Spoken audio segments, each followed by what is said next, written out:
Plaisir est pour moi de vous retrouver pour ce nouveau numéro de notre rendez-vous vert. Mesdames et messieurs, bonjour et bienvenue dans notre émission. Nous parlerons aujourd'hui de plusieurs activités, parmi lesquelles les réunions relatives à l'organisation de la COP27 qui se tiendra le mois prochain en Égypte.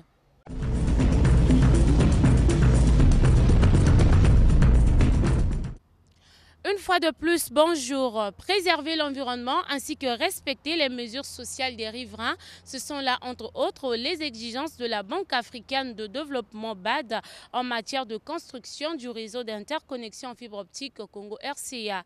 Pour se rendre compte de l'état des travaux de cette construction, le magazine Afrique Environnement Plus a échangé avec plusieurs experts évoluant dans ce domaine. Voici notre reportage.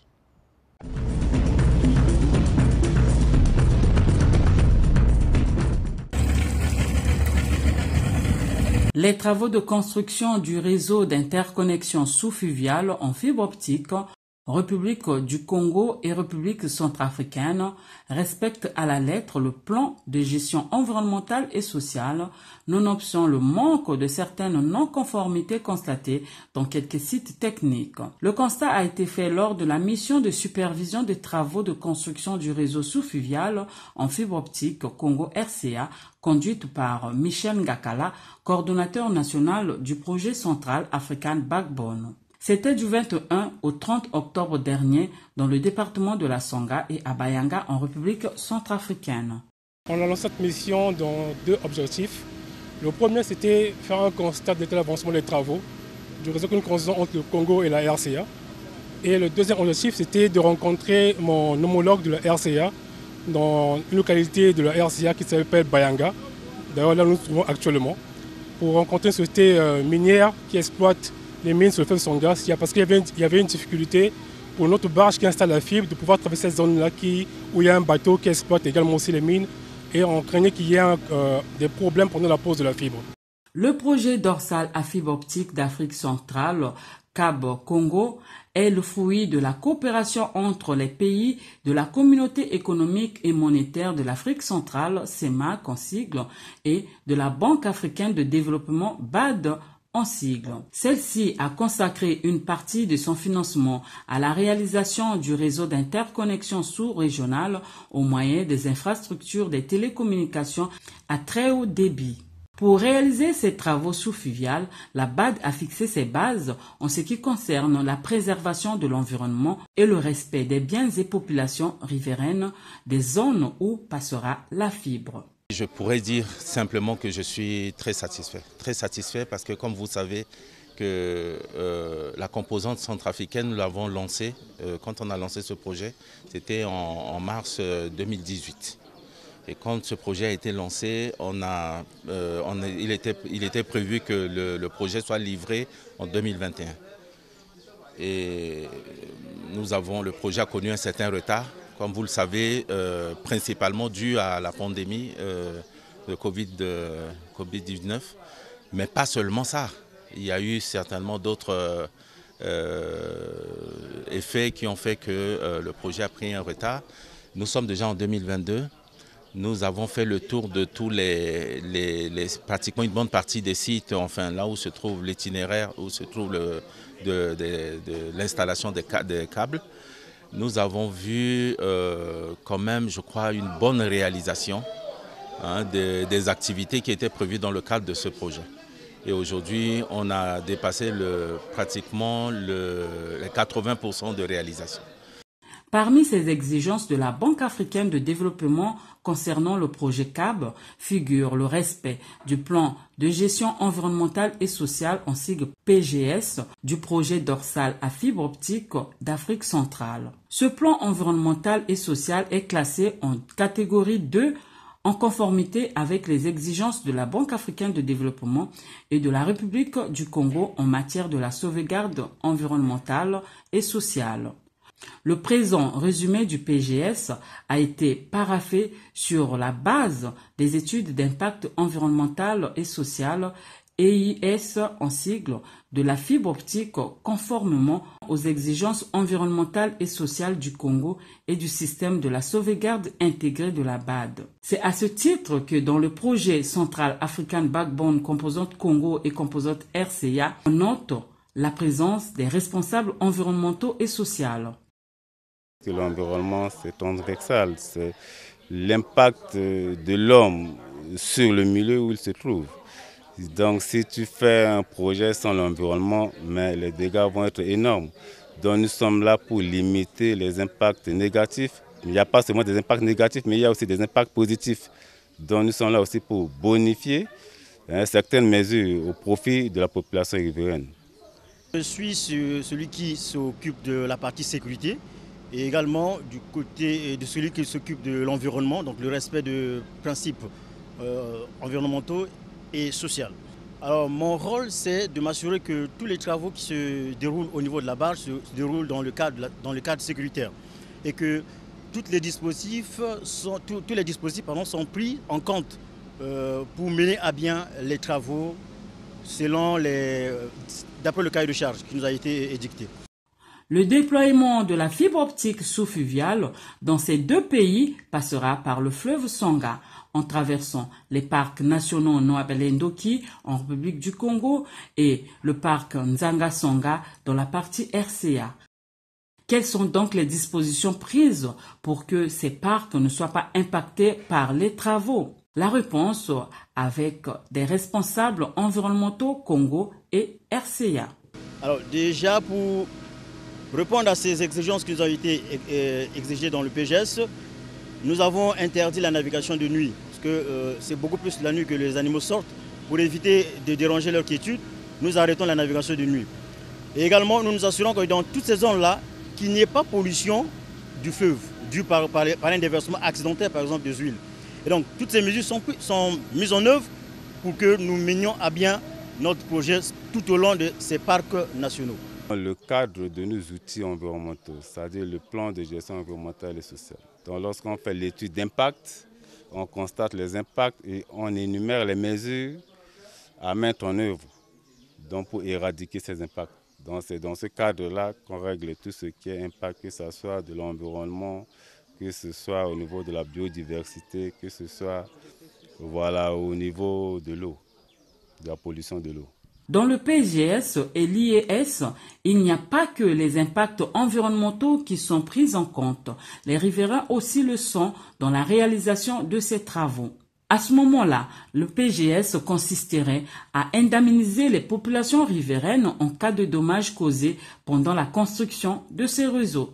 Au niveau de la RCA, l'étude d'impact aussi a été réalisée. Il y a eu aussi le plan d'action de réinstallation qui a été réalisé et mis en œuvre. Donc j'ai indemnisé les victimes du projet. Nous avons mis en œuvre aussi le PAR. Donc là, nous sommes presque à la fin, nous attendons. C'est le plan d'action de réinstallation. Dans tous les champs qui étaient aux abords des accotements routiers qui ont été impactés, les victimes ont été recensées et indemnisées.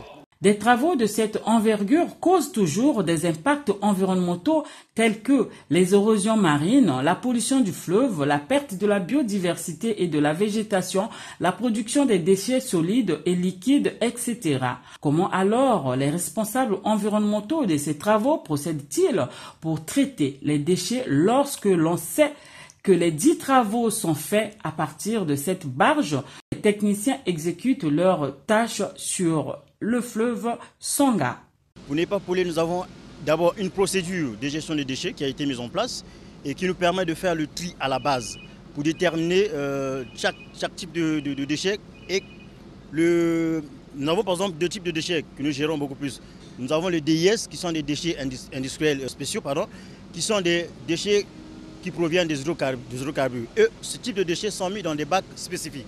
Et vous avez les DIB qui sont des déchets industriels banals. Et ces déchets également sont mis dans un bac spécifique, mais qui ne dépendent pas qui n'ont pas le même type de traitement. Donc la distinction de ces 2 types de déchets nous permettent de suivre le traitement de bout en bout. Un contrat de partenariat pour la destruction ou l'élimination de ce type de déchets, donc des déchets qui proviennent des hydrocarbures, que nous allons stocker dans un fût et jusqu'à atteindre la quantité qui nous a été exigée, qui est celle de 1000 litres. Une fois atteint, nous envoyons vers notre prestataire qui est au niveau de Pointe-Noire.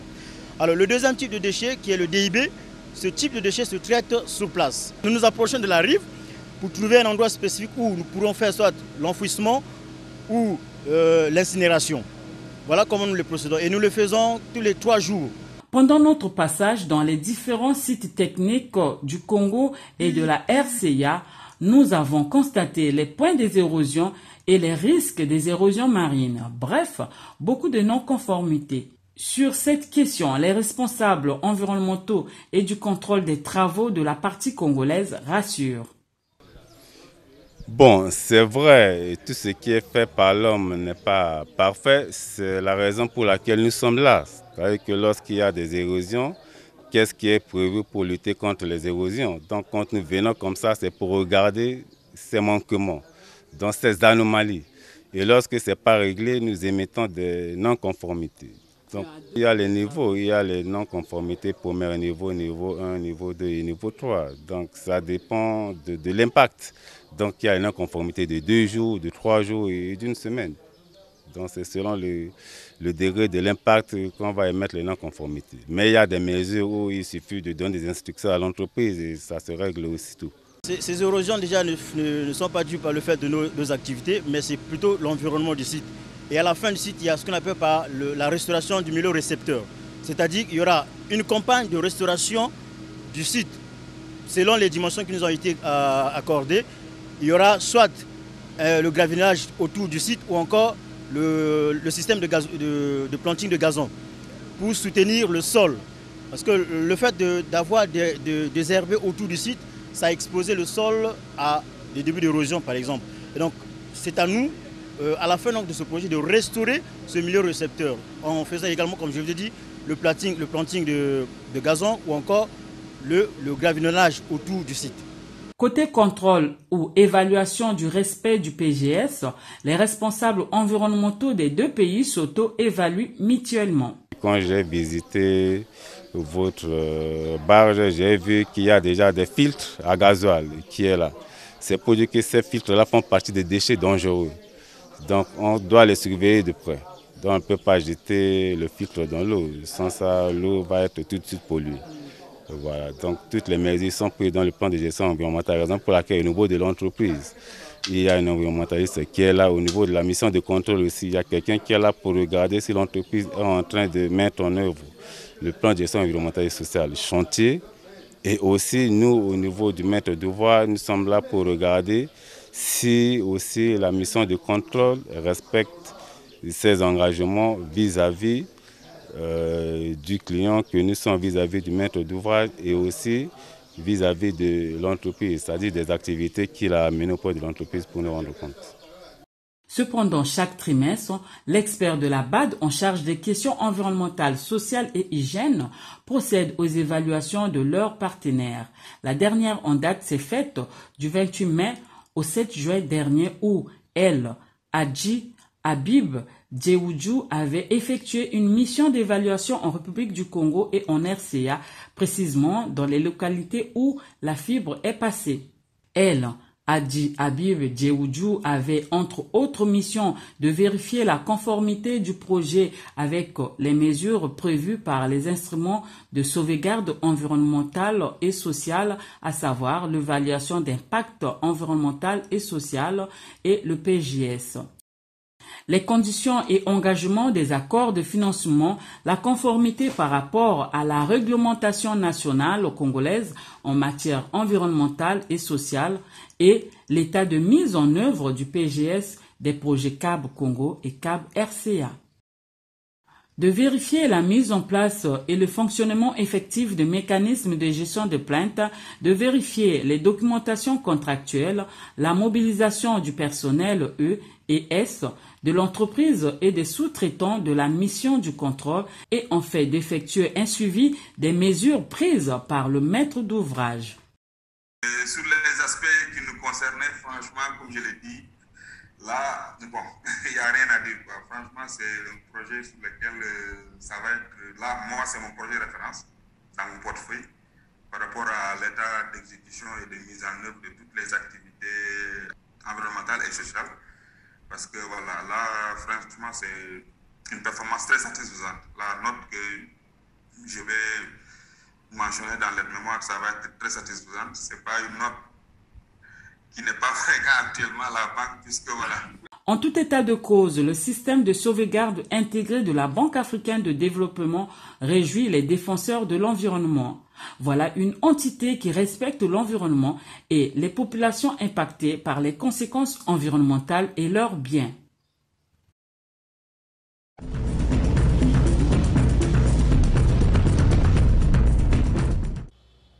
Cohabitation avec les éléphants. En République du Congo, tout comme dans d'autres pays du monde, les éléphants font parfois leur passage dans les villages, ce qui est une chose diversement interprétée. Au Congo, précisément en Bomo, les habitants ont récemment poussé des cris hostiles contre les éléphants. Cependant, à Bayanga, une localité de la RCA, les populations cohabitent déjà avec les éléphants.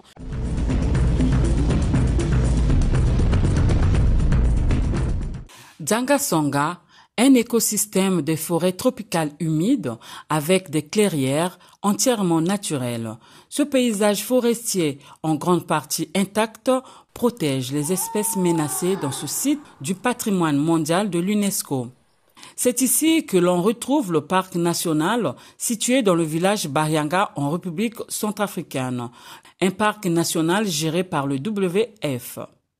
On y trouve des populations, des habitations, des forêts tropicales à feuilles caduques et persistantes, une grande diversité des zones humides, y compris des forêts marécageuses et des forêts périodiquement inondées, ainsi que de nombreux types de clairières forestières d'une importance majeure pour la conservation de la biodiversité. Dzanga-Songa attire beaucoup de visiteurs grâce à ce paysage de rêve qui était une destination unique offrant de nombreuses activités touristiques, parmi lesquelles l'exclusivité entièrement garantie d'observer les éléphants de forêt au célèbre Nzanga Bay, cet endroit paradisiaque qui offre aussi la possibilité d'observer les gorilles de plaine de l'Ouest. Une belle opportunité a offerte aux membres de l'unité de coordination du projet central African Backbone venus en mission à Bayanga. Sous leurs yeux, un spectacle de rêve. Des éléphants pacifiques qui cohabitent avec les populations. Ici, les images parlent d'elles-mêmes.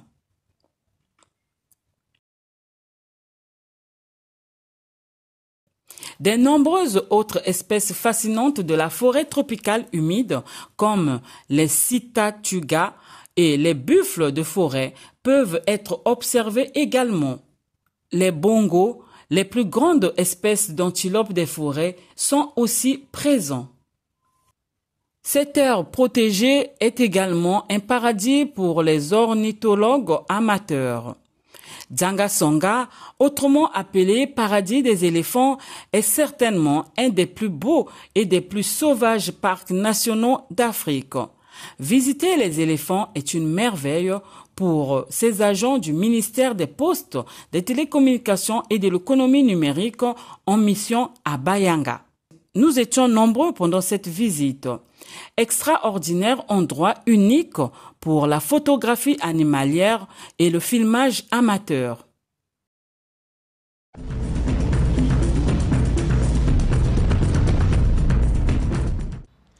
À quelques semaines de la tenue des travaux de la COP27, les ministres africains en charge des finances, de l'économie et de l'environnement se sont réunis récemment pour faire le point sur les préparatifs liés au déroulement de cette COP qui se tiendra en Égypte.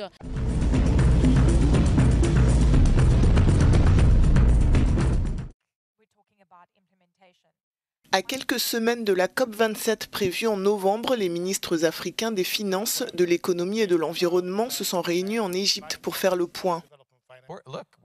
Pour cette future conférence sur le climat, le Caire souhaite porter la voix de l'Afrique face aux grandes puissances pollueuses. C'est ce qu'a souligné la ministre égyptienne de l'Environnement.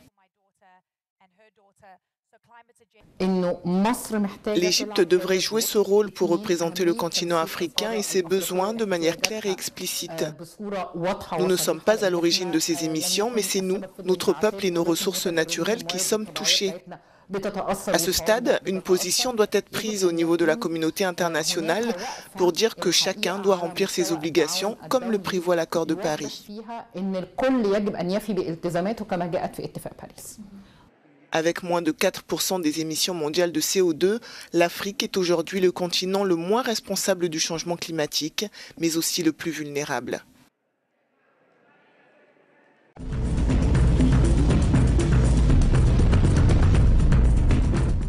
Nous sommes arrivés au terme de notre émission. Mesdames et messieurs, nous vous disons merci de l'avoir suivi.